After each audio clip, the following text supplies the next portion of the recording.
마가복음 10장 1절에서 12절까지 말씀을 한 절씩 교독하시겠습니다. 제가 먼저 1절 말씀을 읽겠습니다. 예수께서 거기서 떠나 유대 지경과 요단강 건너편으로 가시니 무리가 다시 모여들거늘 예수께서 다시 전례대로 가르치시더니 바리새인들이 예수께 나와 그를 시험하여 묻 사람이 아내를 버리는 것이 옳으니 대답하여 이르시되 모세가 어떻게 너희에게 명하였느냐 이르되 모세는 이혼 증서를 써줘 버리기를 허락하였나이다. 예수께서 그들에게 이르시되 너희 마음이 완악함으로 말미암아 이 명령을 기록하였거니와 창조 때부터 사람을 남자와 여자로 지으셨으니 이러므로 사람이 그 부모를 떠나서 그 둘이 한 몸이 될지니라. 이러한즉 이제 둘이 아니요 한 몸이니 그러므로 하나님이 짝지어 주신 것을 사람이 나누지 못할지니라 하시니라. 심에서 제자들이 다시 이 일을 물으니 이르시되 누구든지 그 아내를 버리고 다른 데로 대장가가 되는 자는 본처에게 간음을 행함이요 또 아내가 남편을 버리고 다른 데로 시집가면 간음을 행함이니라. 아멘. 오늘도 하나님의 은혜와 평강이 함께 하시기를 바랍니다. 마가복음 10장은 예수님의 사역이 갈릴리에서 유대로 옮겨지는 것에 특별히 주목하고 있습니다. 예루살렘으로 향하는 통상적인 여행이 이제는 십자가를 목표로 한 이동이 된 것입니다. 이 지리적인 장소는 바뀌었겠지만 다음과 같은 몇몇 통상적인 행동에는 변함이 없었습니다. 예수님께서 가시는 곳마다 무리가 몰려들었고 그분은 가르치셨습니다. 청중들 중에는 예수님을 제거하려는 자들도 늘 있었습니다. 또 예수님은 구약 성경의 가르침을 놓고 서기관들과 맞서셨습니다. 그들이 사람들을 돕기보다 해하기 위해서 구약 성경을 왜곡했기 때문이었습니다. 예수님은 대적자들에게 그들이 저지른 잘못을 알려주기 위해 하나님의 말씀을 사용하셨습니다. 그리고 그 후에 예수님은 제자들에게 그들이 논했던 하나님의 원리에 대한 바른 적용을 제시하셨습니다. 당시 종교 지도자들은 남성 위주로만 자신들의 신학적인 주제들을 정의했었습니다. 마가만이 예수님께서 하나님의 법들을 남자와 여자에게 모두 적용하셨다는 언급을 덧붙이고 있습니다. 예수님은 남자들에게 행동의 기준을 지키게 하셨고 여자들의 존귀함을 회복시키셨습니다. 예수님은 여자들을 소유하거나 버릴 수 있는 재산이 아니라 온전한 배우자로 생각하셨습니다. 예수님은 제자들을 가르치면서 조용한 시간을 보낸 후에 거기서 떠나 예루살렘으로 향해 남쪽으로 여행하셨습니다. 여기서 거기는 지난 사역지인 갈릴리와 가버나움을 말하는 것입니다. 예수님은 요단강 서쪽 지역을 따라서 남쪽으로 여행을 하시면서 사마리아를 통과하여 유대 지경으로 들어가셨습니다. 마가는 그 후에 예수님께서 요단강을 건너 베레아 지방에 당도하셨다고 기록하고 있습니다. 이곳은 세례 요한이 사역했던 곳으로 일전에 무리가 예수께로 나아왔던 곳이기도 합니다. 예수님은 이미 널리 알려진 터라 그분이 그곳에 도착하자마자 무리가 모여들었고 예수님은 그들을 가르치셨습니다. 세례 요한이 감옥에 갇히고 죽임을 당한 것은 부분적으로는 그가 이혼과 결혼에 대한 의견을 공적으로 천명했기 때문이기도 했습니다. 세례 요한은 헤롯 안티파스의 부정한 이혼과 재혼을 날카롭게 비판했고 그 결과 참수라는 비극을 맞이했습니다.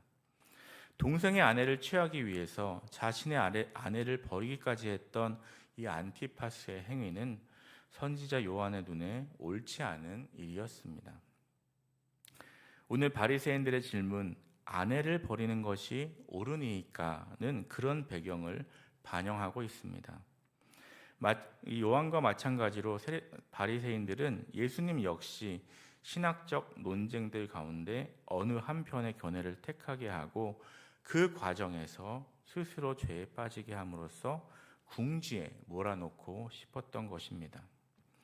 더욱이 본 사건이 벌어지고 있는 곳은 안티파스가 통치하는 땅입니다.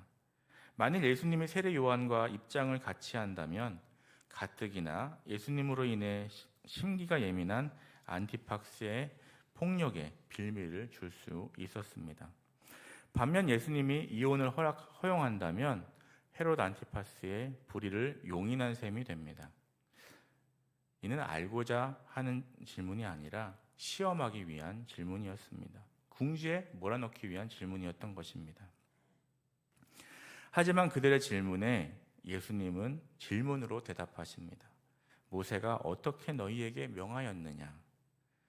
율법에 정통한 바리새인들에게 가장 명료한 기준은 모세의 율법입니다. 따라서 예수님은 모세가 어떻게 명령하고 있는지 물으신 것입니다. 그들은 반사적으로 신명기 24장 1절의 말씀을 근거해서 이혼 증서를 써주기만 하면 아내를 버릴 수 있다는 해석을 꺼내놓습니다. 신명기 24장 1절은 이렇게 말씀합니다. 사람이 아내를 맞이하여 데려온 후에 그에게 수치되는 일이 있음을 발견하고 그를 기뻐하지 아니하면 이혼 증서를 써서 그의 손에 주고 그를 자기 집에서 내보낼 것이요 라고 말씀하고 있습니다. 당시 유대인들은 이 모세의 명령을 이혼 허용의 합법적인 근거로 삼았습니다. 이 수치되는 일이라는 상당히 모호한 기준을 마음대로 넓혀서 해석했고 모세가 허용할 수밖에 없었던 근거와 명분은 살피지 않고 자신의 욕망을 누릴 법적 근거로 이용하고 있었던 것이었습니다. 이 종교 지도자들이 벌인 논쟁의 초점은 수치되는 일에 대한 해석에 맞춰져 있었습니다.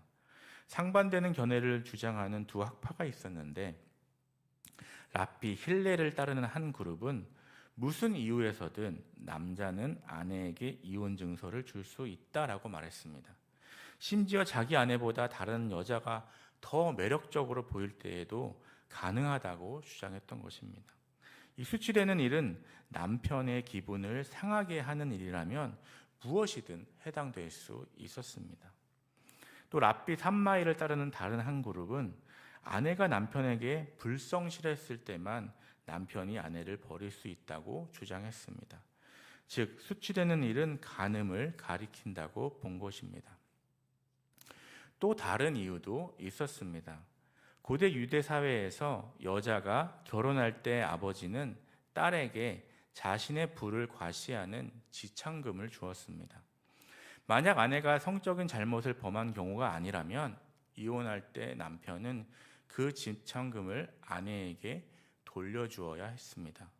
그런데 만약 그 이유가 간음이고 성적인 잘못이었다면 지참금은 돌려줄 필요가 없었던 것이지요. 아내와 이혼하기 위해 남편들이 할 것은 단지 이 아내가 자기로부터 자유로우며 다시 결혼할 수 있다고 하는 문서를 작성하는 것뿐이었습니다. 어떤 법적인 절차를 밟을 필요도 없이 매우 간단했던 것입니다. 결과적으로 유대인 남자들 중에는 이혼법에 대한 이 같은 해석을 아내와 이혼하면서 지참금을 돌려주지 않기 위해 이용하는 자들이 있었던 것입니다. 바리새인들은 예수님을 시험하기 위해 이 질문을 던졌습니다. 그들은 예수님께서 안식일이나 금식을 별로 중요하게 생각하지 않았던 것을 기억했습니다. 이제까지 예수님의 그 사역 행동이 그런 것들보다는 사람들에게 집중되어 있었기 때문이었지요. 그래서 아마 이혼에 대해서도 분명히 매우 느슨한 견해를 가지고 있어서 스스로 가짜 선지자임을 드러내게 될 것이라고 기대했던 것입니다. 만약 예수님께서 이혼을 지지하신다면 바리새인들을 지지하는 것이 될 것입니다. 그래서 그들은 예수님께서 그렇게 하지 않을 것이라고 생각했습니다. 혹은 만약 예수님께서 이혼을 반대하신다면 이는 모세의 법을 반대하는 것처럼 보이게 될 것이기 때문에 또 궁지에 몰릴 것이라 생각했습니다. 바리새인들은 이같이 하여 예수님을 시험하고 궁지에 몰아넣고자 했습니다. 그들은 자신의 욕망에 충실했을 뿐 하나님의 말씀에 기초한 하나님의 뜻에 대한 예수님의 견해를 알고자 한 것이 아니었습니다. 우리의 동기 역시 하나님의 뜻을 행하기 위한 것이 되어야 하며 우리 자신의 욕망을 만족시키기 위한 것이어서는 안 될 것입니다. 예수님 시대뿐만 아니라 모세 시대에도 결혼 풍습은 하나님의 의도에 턱없이 미치지 못하고 있었습니다. 예수님은 사람들의 마음이 완악하기 때문에 모세가 이 법을 주었을 뿐이라고 말씀하십니다. 다시 말해서 그들이 결혼을 향한 하나님의 뜻에 완전히 무감각해 있었기 때문에 그것을 허락했다는 것입니다. 완악한 마음은 완고하고 고집스러운 태도를 말합니다.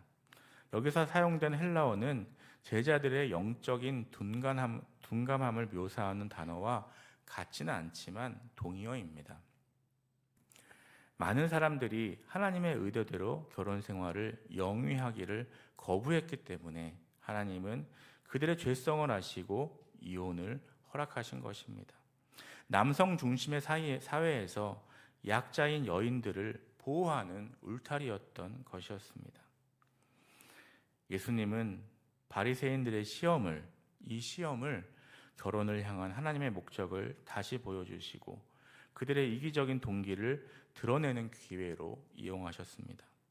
그들은 결혼 제도를 주신 하나님의 의도는 생각하지 않고 그것을 자신의 편의대로 사용하고 있었습니다.